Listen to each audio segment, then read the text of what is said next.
봄을 기다리는 설렘으로 행복한 2월 되시기를 라디오 서울이 응원합니다.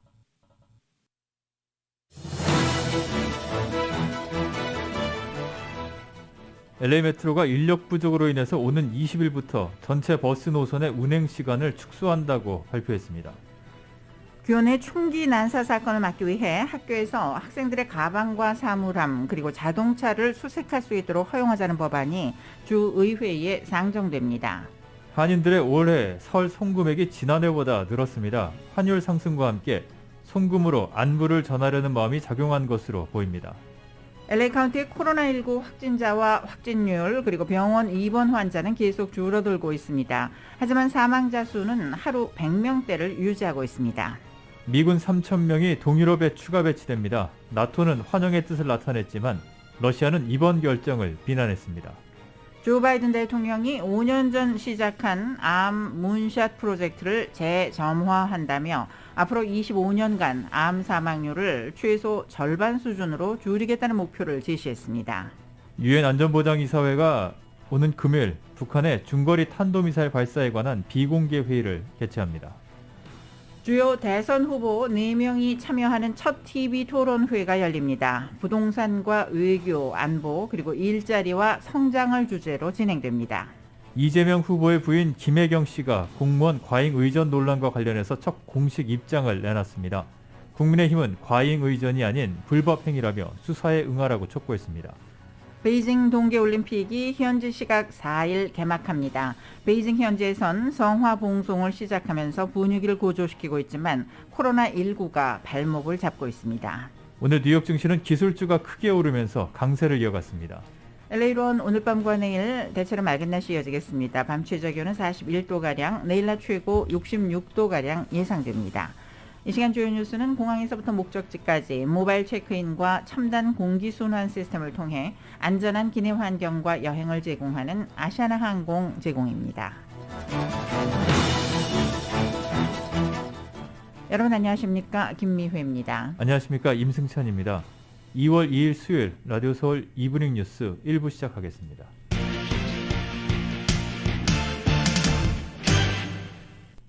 전국에서 코로나19 하루 평균 확진자가 40만 명대로 하락했습니다. 뉴욕타임즈는 어제 기준 7일간의 하루 평균 신규 확진자가 42만 4,077명으로 집계됐다면서 2주 전과 비교해서 44% 감소했다고 전했습니다. 워싱턴 포스트도 하루 평균 확진자가 일주일 사이 33.1%가 감소한 43만 8,459명을 기록했다고 전했습니다. 오미크론 변이 확산으로 전국의 신규 환자는 지난달 14일 80만 명을 넘기면서 정점을 찍은 뒤 2주일여 만에 절반 가까이 줄었습니다. 동부 뉴욕과 뉴저지에서는 확진자가 2주 사이에 각각 74%와 70%가 감소했고 워싱턴 DC의 신규 환자도 73%가 줄었으며 캘리포니아주의 확진자 역시 40%가 하락했습니다. 다만 확진자 후행 지표인 사망자는 여전히 상승 곡선을 그리고 있습니다. 질병통제예방센터 CDC는 존스홉킨스 대학 등 여러 의료기관의 예측 모델을 취합한 결과 앞으로 4주 동안 6만 5천여 명이 코로나19로 사망할 수 있다고 경고했습니다. 미 육군이 코로나19 백신 접종을 거부한 군인을 대상으로 강제 전역 절차에 착수했습니다. 크리스틴 워머스 미 육군 장관은 오늘 성명을 통해 코로나 백신 면제 대상이 아닌데도 접종을 거부하는 군인을 대상으로 즉각 전역 절차를 시작할 것이라고 밝혔습니다. 워머스 장관은 육군의 준비 태세는 훈련과 배치, 전투, 전쟁 승리에 대비하는 병사들에 달려있다며 하지만 백신을 맞지 않은 군인들은 군의 위험을 초래하고 준비 태세를 위태롭게 한다고 지적했습니다. 육군 장관의 강제 전역 명령은 일반 장병과 임무에 투입된 예비군 생도들에게 적용됩니다. 앞서 미 육군은 백신 접종을 거부한 군 지휘관 6명을 보직 해임하고 3,073명을 서면 경고했습니다. 캘리포니아주 내 코로나 양성 판정을 받은 헬스케어 종사자들이 자가격리 없이 업무에 복귀하는 가이드라인이 어제부로 만료가 됐습니다. 만료된 가이드라인은 그동안 무증상 감염 헬스케어 종사자들이 자가격리 없이 N95 마스크를 착용한 채 업무에 복귀하는 내용을 담고 있었습니다. 주정부는 당시 해당 가이드라인은 오미크론 확산세로 필수 케어를 제공하는 의료진들이 매우 부족하기 때문에 마련됐다는 입장을 전한 바 있습니다. 그러나 전국적으로 헬스케어 종사자들이 해당 가이드라인은 환자와 직원 둘 다 위험에 빠뜨리는 것이라며 반대 시위를 벌인 바 있습니다. 가이드라인이 만료됨에 따라서 코로나19 양성 판정을 받은 의료진들은 일정 기간 자가격리를 한 뒤에 업무에 복귀해야 합니다. LA 카운티의 코로나19 신규 확진자와 확진율 그리고 병원 입원 환자는 감소세를 보이고 있습니다. 하지만 사망자 수는 증가세를 유지하고 있습니다. 카운티 보건국은 오늘 보고된 신규 확진자가 15,664명, 확진율은 8.8%라고 밝혔습니다. 입원 환자는 3,515명으로 어제보다 195명이 줄었으며 중환자실 입원 환자는 699명으로 700명대 아래로 떨어졌습니다. 하지만 사망자는 102명이 보고되면서 여전히 100명대를 유지하고 있습니다. 한편 학생과 교사들의 확진율도 감소하고 있습니다. 지난 1월 24일에서 28일까지 코로나19 검사를 한 48만 6,600명의 교사와 학생 가운데 확진자는 2만 1,000명이 양성 판정을 받았습니다. 이들의 확진율은 4.4%로 전주의 7%와 비교해 2.6%포인트가 떨어졌습니다. LA 카운티가 코로나19 테스트 킷 픽업 사이트를 확대합니다. 카운티 보건국은 14개의 카운티 도서관을 테스트 킷 픽업 사이트에 추가로 포함시킨다고 밝혔습니다. 코로나19 검사를 원하는 주민들은 프로그램에 참여하는 도서관을 방문해서 PCR 검사 키트를 픽업해 집에서 테스트를 한 뒤 해당 장소에 다시 제출을 하면 이틀 안에 검사 결과를 받게 됩니다. 픽업 사이트에서는 하루 500개의 검사 키트가 제공되며 픽업 사이트에 대한 자세한 정보는 LA 카운티 홈페이지에서 확인할 수 있습니다. 오렌지 카운티의 코로나19 사망자가 크게 증가했습니다. 카운티 보건국은 지금까지 집계된 1월 사망자 수는 154명으로 지난해 9월 이후 가장 많은 사망자 수를 기록했다고 밝혔습니다. 오렌지 카운티의 코로나19 사망자는 지난해 9월 197명을 기록한 뒤 감소세를 보이고 있었습니다. 오늘 보고된 코로나19 신규 확진자는 1,528명, 확진율은 16.6%입니다. 병원 입원 환자는 846명으로 어제보다 26명이 줄었으며 이 가운데 161명이 중환자실에서 치료를 받고 있습니다. 교내 총기 난사 사건을 방지하기 위해서 학교에서 문제 학생들의 백팩과 사물함 그리고 자동차를 수색할 수 있도록 허용하자는 방안이 주의회에서 추진됩니다. 라케냐다와 글렌데일 등을 지역구로 하고 있는 앤서니 포텐티노 주 상원의원은 지난해 11월 30일 미시간의 한 고등학교에서 발생한 대형 총기 난사 사건을 계기로 교내 총기 참극을 방지하고자 관련 법안을 주의회에 상정하겠다고 밝혔습니다. 선보인 법안에 따르면 학교 관계자가 학부모로부터 집에 총을 가지고 있었는지에 대한 정보를 수집할 수 있도록 허용하는 한편 학교에서 대형 총기 사건을 벌일 가능성이 있다고 지목된 학생들의 백팩과 교내 사물함 그리고 자동차 수색을 허용하자는 내용을 담고 있습니다.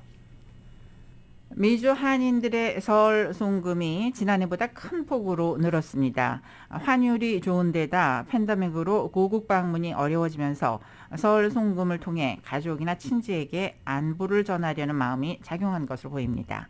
정현우 기자가 전해드립니다. 지난달 말경부터 이달 초까지 한인은행들이 고객들을 대상으로 실시한 무료 설 송금 서비스를 통해 많은 한인들이 고국의 가족과 친지에게 정성 어린 마음을 보냈습니다. 한인은행들이 공개한 설 무료 송금 서비스 기간 동안의 송금 건수와 액수를 살펴보면 지난해보다 송금 액수가 큰 폭 늘었습니다. 어떤 경우에는 지난해보다 3배가량 송금 액수가 뛰었습니다. 뱅크 오브 홉의 경우 올해 설 송금 건수는 3,167건, 송금 액수는 843만여 달러로 송금 건수는 지난해보다 소폭 줄었지만 송금 액수는 지난해보다 200만 달러 이상 늘었습니다. 한미은행의 경우 올해 설 송금 건수는 2,097건, 송금 액수는 587만여 달러로 지난해보다 송금 건수는 소폭 줄었지만 송금 액수는 100만 달러 가까이 늘었습니다. CBB뱅크의 경우 올해 송금 건수 82건, 송금 액수 42만 5천여 달러로 지난해보다 송금 건수도 늘었고 송금 액수도 2배 이상 늘었습니다. 오픈뱅크는 올해 송금 건수 181건, 송금 액수 100만여 달러로 지난해보다 송금 건수도 늘고 액수는 3배가량 늘었습니다. US 메트로뱅크는 올해 송금 건수 71건, 송금 액수 14만 4천여 달러로 송금 건수는 지난해보다 늘었고 액수는 소폭 줄었습니다. 올해 미주 한인들의 설 송금 액수가 크게 늘어난 데는 달러 강세로 환율이 좋았던 것이 한몫한 것으로 풀이됩니다. 장기화된 코로나 팬데믹 속 한국 입국 절차가 까다로워 한국 방문이 오랫동안 여의치 않았던 점도 송금이 늘어난 이유 중에 하나로 풀이됩니다. 방학과 연휴를 이용해 고국의 가족과 친지를 찾아뵙던 미주 한인들이 팬데믹으로 고국 방문이 뜸해지면서 직접 찾아뵙지 못하는 아쉬운 마음을 송금 서비스를 통해 달랜 것으로 보입니다. 라디오 서울 뉴스 정현호입니다. LA 메트로가 버스 운행을 축소합니다. 메트로교통국은 인력 부족으로 인해서 오는 20일부터 전체 버스 노선의 운행 시간을 모두 축소한다고 밝혔습니다. 메트로에 따르면 2021년 7월 이후 356명의 버스 기사들이 퇴사를 했지만 신규 채용은 207명에 그쳤다면서 현재 인력난이 심각한 수준이라고 설명했습니다. 아직 3,100여 명의 버스 기사들이 남아있기는 하지만 팬데믹 이전 수준의 운행을 유지하기 위해서는 약 500명의 인력을 충원해야 합니다. 메트로는 이를 위해 신규 채용하는 버스 기사들의 임금을 현행 시간당 17달러 75센트에서 19달러 12센트로 인상하는 파일럿 프로그램을 6개월간 시행한다는 계획입니다. LA시의 증오범죄 발생이 전국 주요 도시 가운데 가장 많았습니다. 캘스테이트 샌버나디노의 증오극단주의 연구센터가 분석한 데이터에 따르면 지난해 LA시에서 발생한 증오범죄는 615건으로 1년 전보다 71%가 급증했습니다. 흑인을 대상으로 한 증오범죄는 전체 5분의 1에 해당하는 148건으로 집계됐습니다. LA시 인구에서 흑인 비율이 8%인 것을 감안하면 상당히 높은 수치입니다.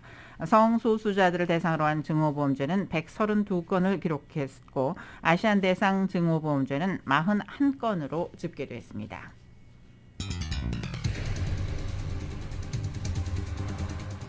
라디오 서울 이브닝 뉴스 1부 함께하고 계십니다. LA와 가든그로브 두 곳에서 모시는 금강안경 검안과 1250만 불 교통사고 최고보상 교통사고 전문 천재 변호사 리차드 호프만, 빛으로 태어나는 당신은 카후나 미인 100% 근적외선 마스크는 카후나뿐입니다.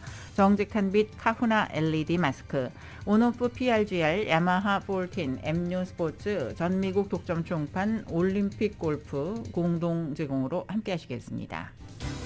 1250만 불, 1250만 불. 그 누구도 상상하지 못했던 사상 최고의 교통사고 보상금 1250만 불을 이끌어낸 리차드 호프만 변호사. 실력으로 말하고 끝까지 최선을 다하는 천재 변호사 리차드 호프만 변호사. 각종 대형 교통사고, 상해사고 전문 변호사 리차드 호프만 변호사. 주 7일 24시간 323-782-8600, 323-782-8600. 리차드 호프만 변호사.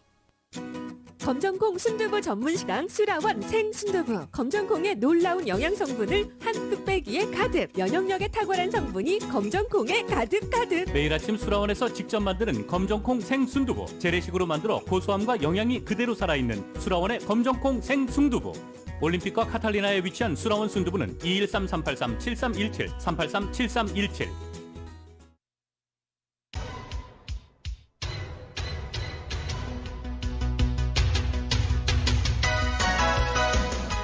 라디오 서울 이브닝 뉴스 5시 15분 30초 조금 지나고 있습니다.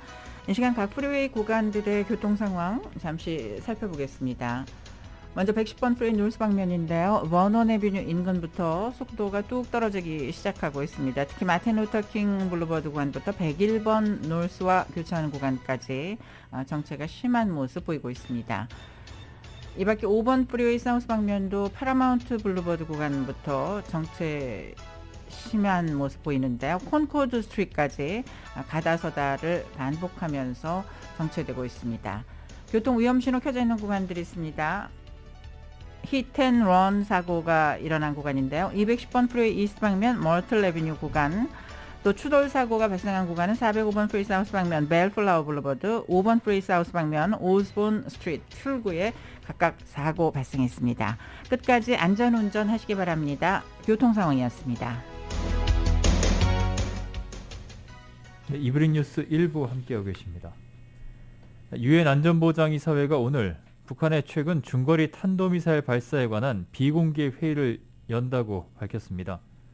이 소식통들에 따르면 안보리가 금요일 오후 3시 비공개 회의를 열어서 북한의 미사일 발사에 관해서 논의한다고 말했습니다. 당초 미국은 영국, 프랑스와 함께 목요일인 3일 안보리에서 북한의 탄도미사일 발사에 관한 긴급 회의를 열 것을 요청했지만 미국의 요청보다 하루 뒤에 회의가 잡힌 것입니다. 회의 날짜가 밀린 것은 2월 안보리 의장국이자 북한과 우호 관계인 러시아의 결정인 것으로 보여집니다.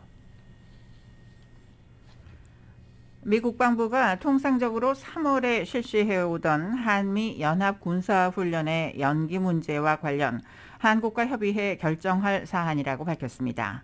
존 커비 국방부 대변인은 오늘 브리핑에서 관련 질문에 한반도의 준비태세를 매우 진지하게 받아들인다며 준비태세를 보존하고 유지하는 결정은 훈련을 포함해 한국과 보조를 맞춰 이루어지는 것이라고 답했습니다. 또 마치 아무 일도 하지 않았고 훈련을 진지하게 받아들이지 않은 것처럼 말하지만 그렇지 않다며 전 세계 어느 곳에서나 하는 것처럼 한국에서도 똑같이 하고 있다고 말했습니다. 이어 미국이 끊임없이 훈련과 교육을 평가하고 검토하는데 이는 한국도 마찬가지라고 재차 강조했습니다. 백악관은 러시아의 우크라이나 침공 가능성에 대해 임박했다는 표현을 공개적으로 쓰지 않겠다고 밝혔습니다. 젠사키 백악관 대변인은 오늘 브리핑에서 관련 질문에 대해 자신이 임박했다는 표현을 쓴 건 한 번이라며 이같이 답했습니다.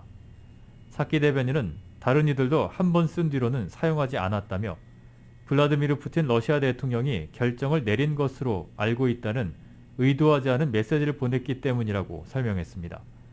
사키 대변인의 이런 발언은 우크라이나가 러시아의 침공 가능성에 대한 미국의 과도한 경고가 자국에 경제적 피해를 준다고 주장하며 불만을 제기한 데 따른 것입니다. 앞서 어제 토머스 그린필드 주 유엔 미국 대사도 NPR과의 인터뷰에서 러시아와의 외교적 해법 마련에 집중하고 있다고 강조하며 임박했다고 주장하지는 않겠다고 말했습니다. 우크라이나 사태를 해결하기 위한 외교적 해법이 좀처럼 진전을 보지 못하고 있는 가운데 미군 3,000명이 동유럽에 추가로 배치됩니다. 미 국방부는 나토 동맹을 안심시키기 위한 것이며 러시아와 전 세계에 나토가 중요하다는 강력한 신호를 보내는 차원이라고 설명했습니다. 워싱턴 와이튼 특파원입니다. 조 바이든 대통령이 미군 3,000명을 동유럽에 추가 배치하는 것을 승인했습니다. 러시아의 우크라이나 침공 가능성에 대비하기 위해서입니다. 미국 국방부는 노스캐롤라이나주의 육군 기지에서 2,000명이 수일 내로 폴란드와 독일로 향해 대부분 폴란드에 배치된다고 설명했습니다. 또 독일에 주둔해온 미군 병력 가운데 1,000명 정도가 루마니아로 이동한다고 밝혔습니다. We are moving an additional force of about approximately 2,000 troops from the United States to Europe in the next few days. 1,000 soldiers that are currently based in Germany will reposition to Romania in the coming days. 커비 대변인은 이번 추가 배치가 영구적이 아닌 일시적 배치라고 강조했습니다. 그러면서 미군이 우크라이나 영토 내에서 싸우지는 않을 것이라는 기존 입장도 다시 확인했습니다. 그런 만큼 이들 병력은 유사시 나토가 신속 대응군을 가동할 때 합류한다는 계획입니다. 나토 동맹을 안심시키기 위한 준비로 공격에 대한 억지와 방어 차원의 신호라고 설명했습니다.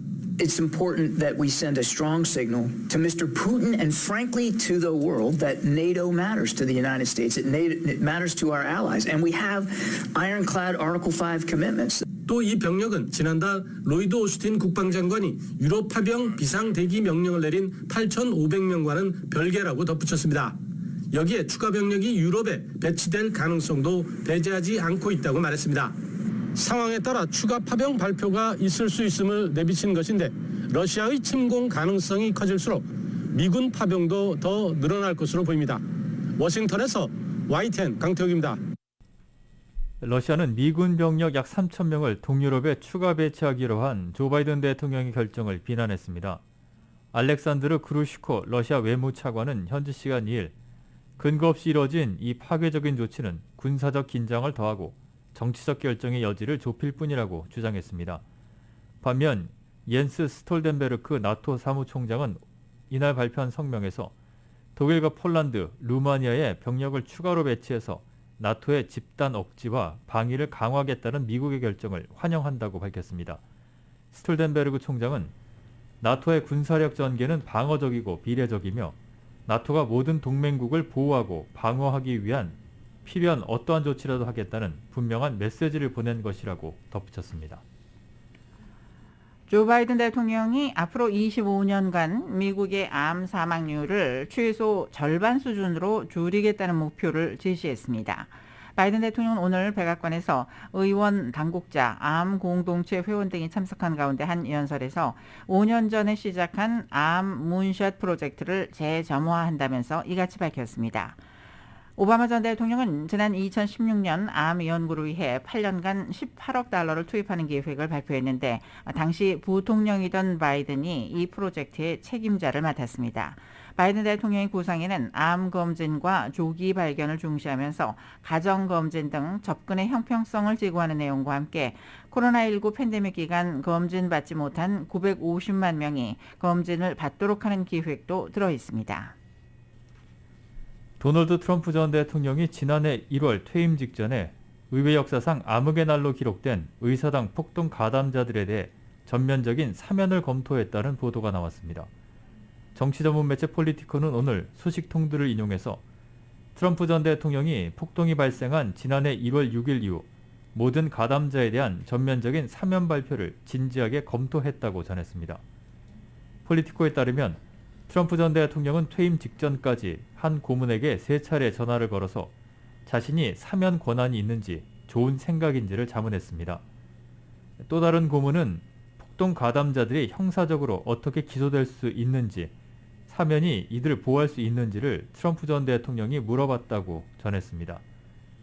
트럼프 전 대통령은 지난달 29일에 한 연설에서 자신이 다음번 대선에서 승리를 하면 폭동 가담으로 처벌받은 이들을 사면하겠다고 발언하기도 했습니다. 제프 주커 CNN 방송 사장이 고위급 동료 임원과의 사내 로맨스를 숨겼다가 9년 만에 불명예 퇴진했습니다. 오늘 뉴욕타임스 등에 따르면 주커 사장은 전직 앵커인 크리스 코모에 관한 회사 측 조사 과정에 자신과 동료 임원의 관계가 드러나자 사임을 결정했다고 메모를 통해 임직원들에게 밝혔습니다. 주커 사장은 크리스 코모에 대한 조사의 일환으로 나도 20년 넘게 함께 일한 가장 가까운 동료와 합의하에 맺은 관계에 대한 질문을 받았다면서 관계가 시작됐을 때 그 사실을 공개해야 했지만 그렇게 하지 않았다. 내가 잘못했다라고 인정했습니다. 이어 주커 사장은 그 결과로 오늘 물러나기로 한 것이라며 우리는 함께 멋진 9년을 보냈다. 내 임기가 다른 식으로 끝나기를 바랐지만 CNN에서의 모든 순간을 사랑했다고 말했습니다. 주커 사장과 로맨틱한 관계를 맺은 동료는 앨리슨 골러스트, CNN 부사장 겸 최고 마케팅 책임자라고 뉴욕타임즈는 보도했습니다.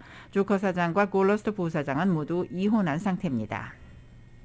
유명 흑인 배우인 우피 골드버그가 나치 독일의 유대인 대학살 홀로코스트에 대해 인종차별 문제가 아니라는 왜곡된 주장을 펼쳤다가 ABC 방송으로부터 2주간의 출전 정지를 당했습니다.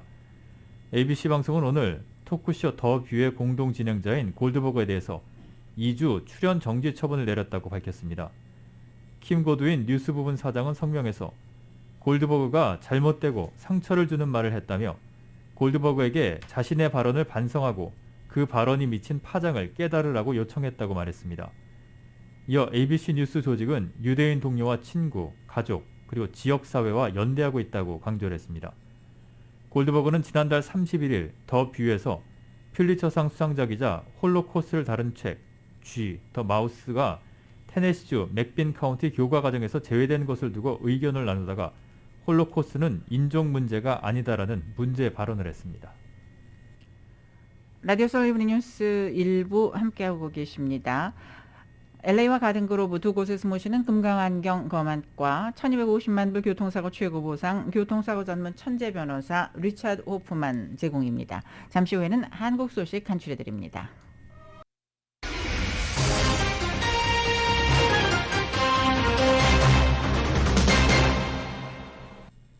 네, 이브닝 뉴스 1부 함께하고 계십니다. 주요 대선 후보 4명이 참여하는 첫 번째 TV 토론이 LA 시간으로 내일 새벽에 진행됩니다. 민주당의 이재명 그리고 국민의힘 윤석열 후보는 양자 토론에서 성사되지 못한 빅매치를 벼르고 있습니다. 또 정의당의 심상정 그리고 국민의당 안철수 후보는 양강 구도의 틈새를 파고들 기회를 노리고 있습니다. KBS가 보도합니다. 오늘 토론은 부동산과 외교안보, 일자리 성장 이렇게 3가지 주제로 진행됩니다. 후보들이 돌아가며 상대를 지목해 묻고 질문이든 답변이든 발언 시간 총량이 정해져 있어 고르게 의견을 밝힐 수 있습니다. 이재명, 윤석열 후보의 양자 토론 협상에서 쟁점이 됐던 참고자료 반입은 허용됩니다. 특히 자유토론 시간도 30분 가까이 주어지는데 이 시간이 첫 토론의 성적표를 결정할 것으로 보입니다. 민주당 이재명 후보는 준비된 경제 대통령을 내세워 승부를 보겠다는 전략입니다. 정책 능력을 보여주면 윤석열 후보가 대장동 등 집중 공세를 펴도 스스로의 발목을 잡을 거라고 전망합니다. 누가 더 일 잘할 후보인지, 누가 더 잘 정책적으로 준비되어 있는 후보인지를 보여주겠다. 이런 목표를 가지고 TV 토론을 준비하고 있습니다. 국민의힘 윤석열 후보도 현 정부와 차별화된 정책을 강조하고 이 후보가 내놓은 공약의 실현 가능성도 따져 물을 계획입니다. 특히 대장동 개발과 성남FC, 변호사비 대납 의혹 등 이재명 후보 관련 의혹 검증을 벼르고 있습니다. 국민들은 이번 대선을 자격 없는 전과 사범과 볼고든 법 집행자 간의 대결, 즉 불의와 정의의 대결로 인식하고 계십니다. 다만 두 후보 모두 형수 욕설 녹취와 7시간 통화 녹취 등 네거티브 공방에는 조심스러워하는 분위기입니다. 부동층 표심에 역풍이 될 수 있다는 판단에서입니다. 정의당 심상정 후보는 시민들에게서 질문을 취합해 다른 후보들에게 묻고 존재감을 키운다는 계획입니다. 국민의당 안철수 후보는 도덕적으로 흠결 없는 후보임을 강조하고 정권 교체 대안으로 차별화된 후보라는 점을 부각시킨다는 전략입니다. KBS 뉴스 안다영입니다. 더불어민주당 이재명 후보와 새로운 물결 김동연 대선 후보가 양자 토론을 벌였습니다. 이 후보는 국민의힘 윤석열 후보의 사드 추가 배치 주장을 겨냥해 대결을 격화시켜 진영 결집을 노리는 것이라고 비판했습니다. 김 후보는 민주당의 동일 지역구 4선 연임 금지를 꼼수라고 지적하면서 공약 재원 마련과 부동산 문제에는 차별화를 시도했습니다. YTN이 보도합니다. 정책 경쟁의 장을 마련하자며 새로운 물결 김동연 후보의 제안을 더불어민주당 이재명 후보가 수용하면서 마련된 첫 양자 토론. 두 후보는 모두 코로나19로 인한 소상공인의 어려움에 대해서는 공감을 표시하며 대규모 추경을 해야 한다는 데는 한 목소리를 냈지만 재원 마련 방안에 대해선 뚜렷한 입장차를 보였습니다. 지금이 위기 시기다. 그러니까 국채 발행을 두려워하면 안 되는 거죠. 지금도 지금 당장 쓰고 바로 내년에 갚자 이렇게 말씀하시면 약간 모순 있어 보이는데 어떠세요? SOC를 비롯한 지역구 사업에서 구조조정하자 30조의 근거는 재량 지출 300조의 10%입니다. 그러고 부족하면은 국채 발행하자. 외교안보 분야에서 이재명 후보는 사드 추가 배치가 수도권 방어에 도움이 되느냐며 국민의힘 윤석열 후보를 겨냥했습니다. 선제 타격 얘기를 한다든지 뭐 사드 추가 배치 얘기를 하면서 이렇게 긴장을 고조시키고 대결을 격화시켜서 좀 이렇게 진영 결집을 노리는 거 아니냐. 정치 분야에서 김동연 후보는 민주당이 발의한 동일 지역구 4선 연임 금지 공직선거법 개정안을 꼼수라고 직접 문제 삼았습니다. 문제는 부칙에 지금까지 다선 의원들은 다 초선으로 인정을 해요. 네. 그러니까 그 지금의 다선 의원들이 3선이 되려면은 2032년인가가 돼야 됩니다. 두 후보는 또 수많은 공약을 위한 재원 마련 방안을 놓고도 의견이 갈렸습니다. 5개씩 얘기하면 한 뭐 650개나 되는데 이 공약 혹시 다 하면 돈이 얼마 되는지 한번 계산해 보셨는지 한번 여쭤보고 싶어요. 우선은 저희는 총액으로 그러니까 우리가 가용한 예산 범위를 넘지 말자라는 걸 정해놓고 그 안에서 조정해 가면서 하고 있습니다. 부동산 정책과 관련해선 김동연 후보는 이 후보의 주택 311만 호 공급 공약에 대해 현실 가능성을 짚어봐야 한다고 말했고, 이 후보는 청년 세대들이 집을 살 기회가 없어져 최소한 한 번은 기회를 줘야 한다고 반박했습니다. 다만 지도자의 신뢰 문제라고 꺼낸 김 후보의 대장동 질문에 대해 이재명 후보는 구체적인 답변을 하지 않았습니다. YTN 엄윤주입니다. 이른바 성남FC 후원금 의혹에 대한 수사가 검찰 내부 마찰로 차질이 빚었다는 의혹이 제기되면서 파장이 점차 커지고 있습니다.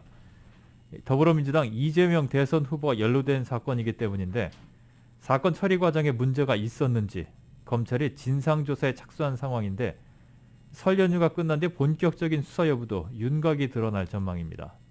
계속해서 YTN이 보도합니다.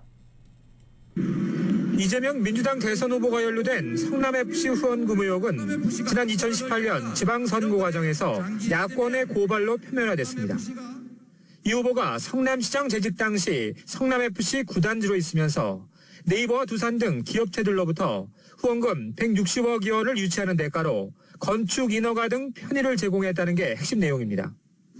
지난해 9월 경찰이 무혐의로 결론냈지만 고발인 측의 2심청으로 관할 검찰청인 성남지청이 사건을 넘겨받아 검토해왔습니다. 그러다가 최근 수사 지휘라인에 있는 차장검사가 박은정 지청장과 사건 처리를 놓고 갈등을 빚은 끝에 사표를 내면서 논란에 다시 불이 붙었습니다. 보완 수사나 재수사가 필요하다는 게 수사팀과 차장검사 의견이었지만 박 지청장의 반대로 사건 처리가 지연된 것으로 알려졌습니다. 양측 의견을 모두 상급기관에 보고하려 했다고 성남지청이 해명했지만 추가 의혹도 불거지면서 파문은 일파만파 번지고 있습니다.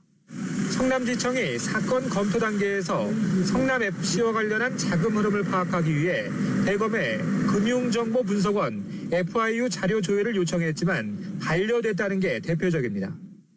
논란이 커지자 김호수 총장이 직접 나서 사건 처리를 둘러싼 경위 파악을 지시했지만 김 총장 본인 역시 이번 논란에서 자유롭지 않은 상황입니다. FIU 자료 조회 요청을 반려하는 과정에서 김 총장이 박 지청장에게 직접 전화를 걸었다는 사실도 추가로 드러났기 때문입니다. 대검은 검경 수사권 조정에 따른 절차상 문제를 지적했다고 해명했습니다. 하지만 성남지청이 담당 수사부서를 축소하고 전결체계도 바꿨다는 의혹까지 터져나오면서 경위 파악으로 시간 끌 문제가 아니라는 게 검찰 안팎의 분위기입니다. 일단 설 연휴로 중단됐던 성남지청 내부 충돌 관련 진상조사가 마무리되는 대로 성남FC 후원금 의혹에 대한 수사 방향도 결론날 전망입니다. 대선을 목전에 두고 사건 처리 과정의 잡음이 공개된 상황에서 검찰이 재차 무혐의로 결론 내기엔 부담이 크다는 게 대체적인 견해입니다. 또 경찰이 아닌 검찰이 직접 수사에 나설 경우 성남지청에 다시 수사를 맡기기보다 특임검사를 임명해야 한다는 목소리도 검찰 내부에서 나옵니다. 특임검사는 수사 과정에서 검찰총장의 지휘도 받지 않고 수사 결과만 보고하게 되는데 도입 여부에 대한 판단은 김호수 총장의 몫입니다. YTN 이종원입니다. 이재명 후보의 부인 김혜경 씨가 공무원 과잉 의전 논란과 관련해 자신의 불찰이라며 첫 공식 입장을 내놨습니다. 국민의힘은 과잉 의전이 아닌 불법 행위라면서 수사에 응하라고 촉구했습니다. YTN이 전합니다. 이재명 후보의 부인 김혜경 씨가 공무원 사적 심부름 논란과 관련해 심려를 끼쳐드려 송구하다고 밝혔습니다. 지난달 28일 관련 보도가 처음 나간 뒤 나온 김 씨의 첫 공식 입장입니다. 김 씨는 모든 것이 제 불찰이라면서 공과 사를 명료하게 가려야 했는데 친분이 있어 도움을 받았다면서도 상시 조력을 받은 건 아니라고 해명했습니다. 이에 앞서 심부름을 시킨 당사자로 지목된 배모 사무관도 이 후보 부부에게 잘 보이고 싶어 상식선을 넘는 요구를 했다며 사과했습니다. 이 후보를 오래 알았다는 것이 벼슬이라 착각해 어느 누구도 시키지 않은 일을 요구했다는 건데 모든 책임은 자신에게 있다면서 이 후보 부부와의 연관성을 부인했습니다. 이에 대해 국민의힘은 꼬리 자르기식 궤변이라면서 공세의 고삐를 바짝 조였습니다.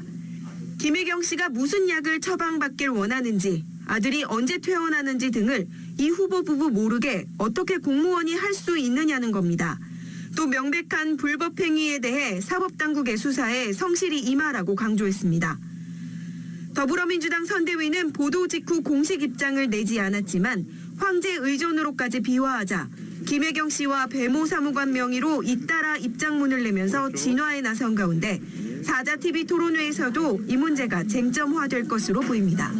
YTN 염혜원입니다. 북한이 새해 벽두부터 잇따른 무력 시위에 나선 가운데 4월 뒤로 다가온 최고인민회의에 시선이 모아지고 있습니다. 새해 들어서도 미국 그리고 한국을 향해서 침묵을 지켜온 김정은 국무위원장이 시정연설을 통해서 대외 강경 메시지를 내놓을 경우에는 파장이 클 수 있기 때문입니다. YTN이 보도합니다. 오는 6일 열릴 최고인민회의는 우리의 정기 국회격으로 북한 노동단 전원회의에서 논의한 올해 과학과 관련 예산 등을 추인할 예정입니다. 이 같은 의결 사항도 중요하지만 무엇보다 김정은 국무위원장의 시정연설이 관심사입니다. 대의원은 아니지만 그동안 수시로 회의장에 나와 시정연설을 통해 대외 정책 방향을 제시했습니다. 지난 2019년 4월 시정연설에선 3차 북미 정상회담을 해볼 용의가 있다고 밝혔고 지난해 9월에는 남북연락선 복원 의사를 표명했습니다. 이번 최고인민회의는 북한에 있던 미사일 시험 발사로 한반도 긴장이 고조되는 상황에서 열린다는 점에서 더욱 관심을 모으고 있습니다.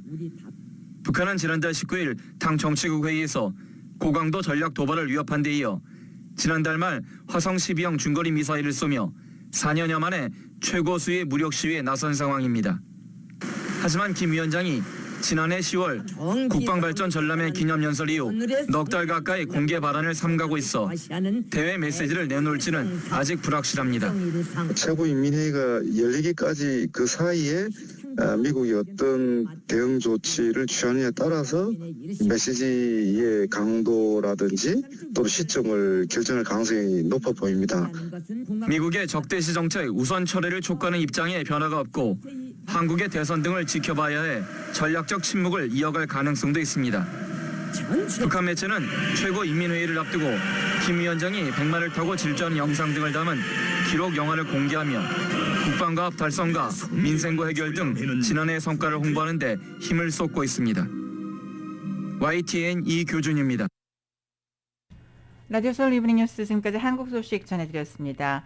빛으로 태어나는 당신은 카우나민 100% 근적외선 마스크는 카우나뿐입니다. 정직한 빛 카우나 LED 마스크, 온오프 PRGL, 야마하 폴틴, MU 스포츠, 전미국 독점 총판, 올림픽 골프 제공입니다. 잠시 후에 경제 소식 이어집니다.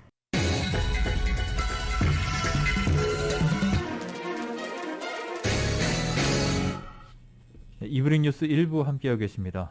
오늘 뉴욕 증시는 구글이 주식 분할을 발표한 영향으로 기술주가 크게 오르면서 강세를 이어갔습니다. 다우존스 산업평균지수는 어제보다 224.09포인트가 상승한 35,629.33으로 거래를 마쳤습니다. S&P 500 지수는 42.84포인트가 오른 4,589.38, 나스닥 지수는 71.54포인트가 뛴 14,417.55로 장을 마감했습니다. 유가는 오페크 플러스의 원유 증산 유지 방침에도 7년 만에 가장 높은 수준을 유지했습니다.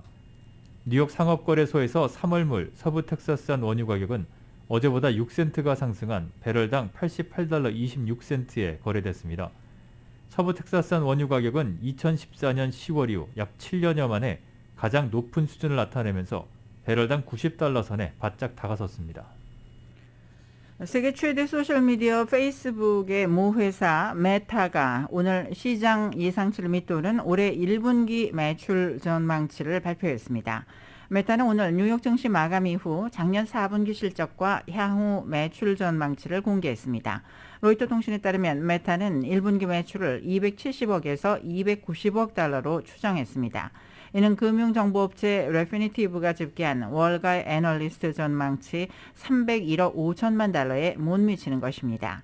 메타는 작년 4분기에 336억 7천만 달러 매출을 달성, 시장 예상치를 웃돌았지만 주당 순이익은 3달러 67센트로 월가 추정치를 하회했습니다. 메타 주가는 실적 발표 이후 수직으로 하락하면서 시간 외 거래에서 18% 넘게 폭락했습니다. 경제매체 CNBC 방송은 페이스북이 실망스러운 4분기 실적과 함께 예상보다 저조한 매출 전망치를 내놓으면서 주가가 급락했다고 전했습니다. 유력 일간지인 뉴욕타임즈가 오늘 구독자 수 1,000만 명을 돌파했다고 밝혔습니다. 당초 뉴욕타임즈가 제시한 1,000만 구독자 목표 시점은 2025년이었지만 최근 스포츠 전문 온라인 매체인 디 애슬레틱 인수에 힘입어서 목표를 조기에 달성했습니다. 지난해 12월 마지막 주 현재 뉴욕타임즈 전체 구독자 수는 거의 880만 명으로 이 가운데 590만 명이 디지털 뉴스, 200만 명이 게임이나 쿠킹 등 기타 디지털 컨텐츠, 그리고 나머지 80만 명이 종이신문 구독자입니다. 여기에 인수작업이 마무리된 디 애슬레틱의 구독자 120만 명을 더하면 모두 1,000만 명이 됩니다. 뉴욕타임즈는 이와 함께 지난해 4분기 영업이익이 1억 930만 달러로 전년 동기보다 12%, 매출은 5억 9,420만 달러로 16.7%가 각각 증가했다고 밝혔습니다. 지난해 연간 매출은 전년보다 16.3%가 증가한 21억 달러로 지난 2012년 이후 처음으로 매출 20억 달러 고지를 돌파했습니다. 메리 데일리 샌프란시스코 연방준비은행 총재는 점진적인 금리 인상이 경제를 탈선시키지 않을 것이라고 말했습니다. 메리 데일리 총재는 오늘 마켓워치와의 인터뷰에서 3월 회의에서 처음 기준금리를 인상하는 것을 완전히 지지한다고 말했습니다. 데일리 총재는 연준이 경기 확장세를 탈선시키지 않으면서 초완화적인 통화정책 기조에서 점진적으로 벗어날 수 있을 것이라고 말했습니다. 그는 인플레이션은 너무 높고 고용시장은 강한 것이 분명하며 그래서 우리는 행동할 필요가 있다고 말했습니다.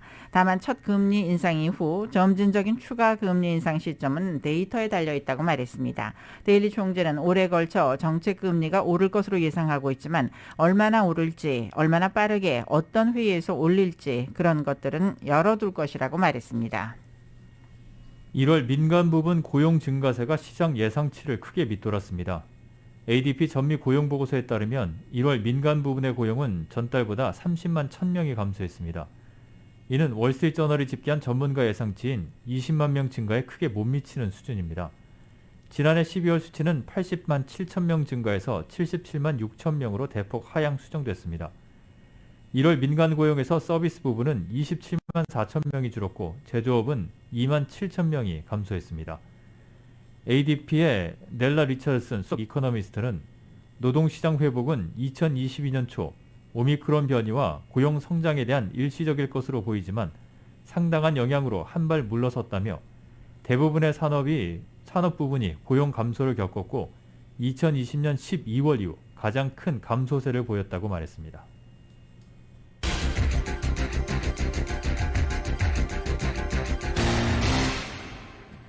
스포츠 소식입니다. 베이징 동계올림픽 개막이 이제 하루 앞으로 다가왔습니다. 베이징 현지에서는 어제부터 성화봉송을 시작하며 분위기를 고조시키고 있지만 코로나19가 계속 발목을 잡고 있습니다. 선수단 등 올림픽 관계자들이 외부와 차단된 채 생활하는 필수의 루프에서도 확진자 수가 계속 늘고 있습니다. 베이징에서 KBS 특파원이 보도합니다. 중국의 농구 스타 야오밍이 올림픽 성화를 다음 주자에게 넘겨줍니다. 베이징 시내를 질주하는 주자들에게 시민들이 격려와 환영의 박수를 보냅니다. 성화 봉송에는 국내외 인사 1,200명과 로봇, 자율주행차도 참여합니다. 베이징 시내는 물론 만리장성과 황제의 여름궁전이었던 이화원 등 베이징 안팎의 명승지를 돌며 하루 앞으로 다가온 올림픽 분위기를 고조시킬 계획입니다. 今年的春节又赶上冬奥会，双奥之城，双喜临门，非常高兴，真的非常高兴。 성화가 넉 달간 전국을 돌았던 2008년 베이징 하계올림픽 때에 비하면 기간과 참여 인원 모두 대폭 축소했습니다. 코로나19 방역 때문입니다. 경기장과 선수촌, 훈련시설 등도 외부와 철저히 격리하는 이른바 폐쇄 루프로 운영합니다. 하지만 선수단과 취재진 등에서 코로나 확진자가 잇따르고 있습니다. PCR 검사를 시작한 지난달 23일 이후 해외에서 입국한 올림픽 관계자 가운데 누적 확진자가 230명을 넘어섰습니다. 没有疫情防控的安全，就没有安全办赛。我们坚持把参会各方的健康安全放在首位。 국제올림픽위원회 IOC는 비상대책이 필요한 확진자 수는 아직 정하지 않았다고 밝혔습니다. 폐쇄루프 밖에서 올림픽과 베이징을 취재하는 언론사들을 위해 이곳 베이징의 중심가 장안대로에 별도의 올림픽 미디어 센터가 문을 열었습니다. 이번 베이징 동계올림픽의 모든 진행 과정은 코로나19 방역에 초점이 맞춰져 있습니다. 베이징에서 KBS 뉴스 조성원입니다. 스포츠 데이터와 엔터테인먼트 기업인 그레이스 노트가 베이징 동계올림픽 국가별 전망에서 한국을 금메달 2개와 은메달 3개, 동메달 2개로 평가하며 메달 순위를 금메달 수 기준 16위로 예상했습니다. 이 예상에 따르면 한국은 쇼트트랙 남자 1000m의 황대현, 남자 5000m 계주에서 금메달을 따고 여자 1000m와 1500m에서 최민정, 그리고 3000m 계주에서 은메달을 딴다는 것입니다. 동메달은 쇼트트랙 여자 1500m의 이유빈, 그리고 남자 500m의 황대헌으로 전망했습니다. 우리나라 모든 메달은 쇼트트랙에서만 나온다고 예상을 한 것입니다. 그레이스 노트는 금메달 21개의 노르웨이가 1위, 11개의 독일이 2위에 오를 것으로 예상했고, 개최국 중국은 금메달 6개로 9위, 일본은 금메달 3개, 11위의 정도의 성적을 낼 것으로 평가했습니다. NFL 워싱턴 레드스킨스가 풋볼팀의 이름을 워싱턴 커맨더스로 바꿨습니다. 워싱턴 구단은 오늘 새 구단의 명칭을 워싱턴 커맨더스로 정했다고 발표했습니다. 팬들이 가장 선호한 이름은 레드 울프스였으나 저작권과 트레이드마크 문제로 인해서 이 이름은 논의 초기 단계에서 배제됐습니다. 워싱턴 DC를 연고로 하고 있는 워싱턴 구단은 지난 2020년 7월 13일 레드스킨스라는 이름과 로고를 더는 사용하지 않겠다고 발표한 바 있습니다. 프로야구 뉴욕 매치의 전 단장이었던 오마르 미나야가 메이저리그 사무국의 스카우트 담당 컨설턴트로 선임이 됐습니다. AP통신은 미나야가 메이저리그의 국내외 아마추어 스카우트 사업에 전반적인 조언을 하는 역할을 맡게 됐다고 전했습니다. 미나야는 1984년 텍사스 레인저스 스카우트로 일하면서 세미 소사를 영입하는 성과를 올렸습니다. 이후 스카우트 담당 이사로 승진한 그는 97년 뉴욕 매츠 부단장으로 자리를 옮겼습니다. 2002년 2월에는 몬트리올 엑스포스, 워싱턴 내셔널스의 전신인 몬트리올 엑스포스의 단장을 영전했고, 메이저리그에서는 히스패닉 출신의 최초의 단장을 역임한 바 있습니다.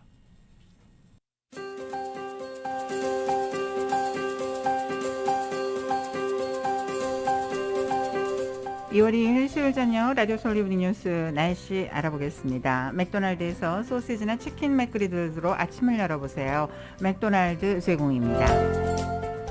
LA론 오늘 밤과 내일 맑은 날씨가 이어지겠습니다. 밤 최저 기온은 41도가량, 내일 낮 최고 기온은 66도, 밤 최저 43도가량을 보이겠습니다. 한편 LA 카운티와 벤츄라 카운티 해안지역, 또 산타애나 마운틴과 푸틸스, 샌버나디노 카운티 내륙과 산악지대, 리버사이드 카운티, 밸리와 인랜드 엠파이어 등지에 내일 정오까지 강풍주의보가 발효 중입니다.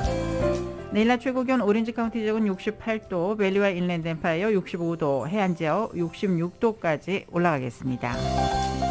하와이 호놀룰루 오늘 저녁 곳에 따라 구름 끼는 날씨 보이겠습니다. 밤 최저 68도, 내일 맑은 날씨 예상되고 낮 최고 80도, 밤 최저 65도 가까이 되겠습니다.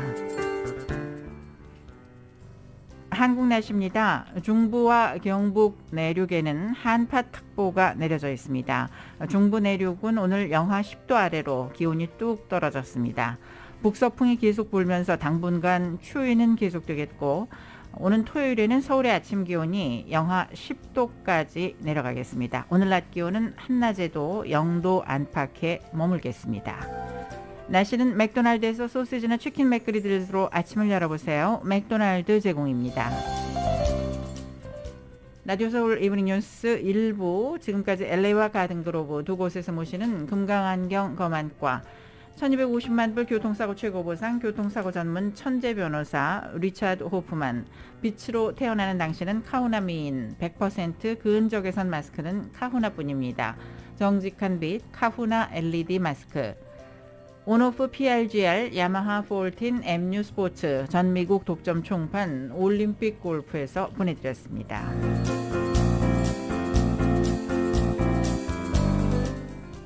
잠시 후 6시 라디오 서울 이브닝 뉴스 2부가 진행됩니다.